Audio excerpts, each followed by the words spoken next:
So after maxing out in Sword Burst 3 level 65, I wanted to share some of my info and my input and tips and tricks on Sword Burst 3. So I know I'm like a tad bit late in this game, but I just found it really interesting when I played the hunt. And I found a lot of cool stuff in this game that you can do that I haven't found in any other videos, and no one else has taught me this. So let's go and show off my tricks. So whenever you're like doing quests and doing XP, which I'm max right now, but you can also overlevel, you want to look for these portals. Now you guys are like, well, I've seen these portals before and I know what they do, but there's an actually good strategy on how to get a ton of XP by these portals. So as you can see, we have one here and we have one way over there.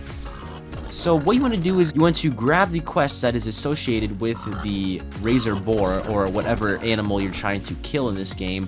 Level 1 adventure, you want to go back over to it, and once you fill the bar up all the way, you want to keep doing it over and over again. Now, obviously, the portals disappear after a while, so you have to do it quickly. Now, another way with the portals, which I actually didn't mention, is whenever like you see a type of portal, you want to just ignore everything else and just go to the portal. You want to go through the land and try to just find portals. Don't even like worry about what other enemies there are around you, even if there's like a big enemy or not.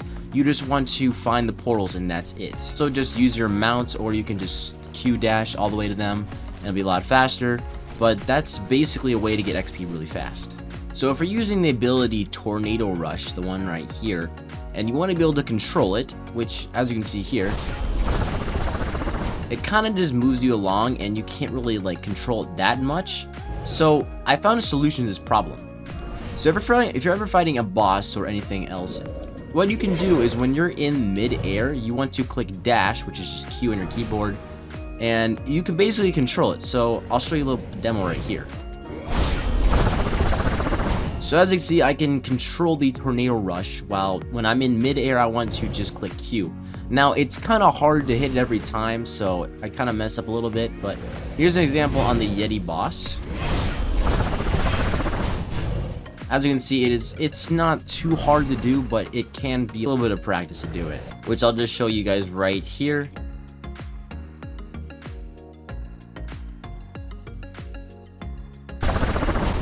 So that's basically where you want to do it. I slowed it down for you guys so you can see, and that's how you control Tornado Rush. Now, as you know, there are a couple different classes that you can pick. You can pick Sword, Great Sword, Katana, Dual Wield, and Scythe. I'd probably go Scythe or Katana if I had to choose, but we're going to do with these two for now. So, why am I explaining this? Now, there's obviously PvP and then PvE, which means players and then like entities and stuff like that.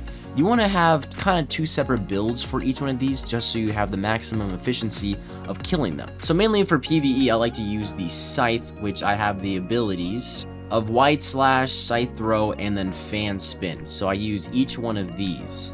For these abilities, you want to focus on kind of like short range slash long range. And then for PvP, you want to do like basically only long range because of people moving around and stuff like that. Scythe Throw is probably perfect for this because it can also hit a large amount of area, and then it can also just come right back to you. And it can just, as example, it can do that very quickly. Now with other abilities like the Fan Slash, this one is a close-up kind of combat one, so you kind of have to be careful with doing PvP with that. Now with my dual wield build, I like to use Frost Blades, Dual Energy Cleave, and Dual Fury on these ones. So Dual Fury won't actually like be pretty efficient in PvP, but with the Ice Blades, you can basically shoot them, which is pretty efficient. And then you also have the Energy Dual Cleave, which most abilities have, but this one just has double strikes. Now, I'm in here to show a little example on the dash technique that you can use in the game. So apparently, I think if you jump in the air and you dash, you get to go further. So I think we'll count as many blocks as at this little pillar here, and we'll see how far we go.